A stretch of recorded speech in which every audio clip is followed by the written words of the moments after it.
Yeah, it's great to see you again. Along with Chris Kowalczyk from the Around the Horns blog, part of VCUathletics.com, I'm Robbie Robinson, and this is a Flemings Prime Steakhouse and Wine Bar, What's at Stake. Chris, the Rams return here to the Siegel Center. Always difficult for teams to come in and play VCU here. The Rams have a tough task today. George Washington, a very talented team, loaded, and we mean loaded with seniors. Had some good wins earlier in the year, so what's at stake for VCU as they take on the Colonials of Mike Lonergan today?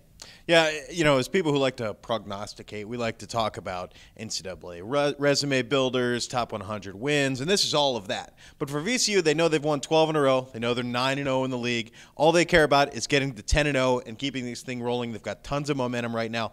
That's what their focus is. We know the guys at George Washington. We've played them for 4 years. We know Kevin Larson, Petrino Grigio. We know McDonald, all those guys.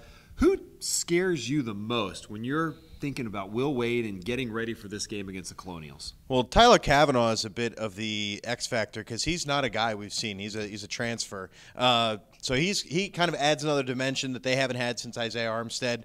Also, Patricio Garino, you know, he's their 3, and he does so many things for them. And when the Rams went up there a few years ago, Garino was huge for them. He was able to really give the Rams matchup trouble, was really good in transition. Those two guys are the two guys you really need to watch. You know, Chris, you obviously have covered VCU athletics for a long time. You've seen the change in conference.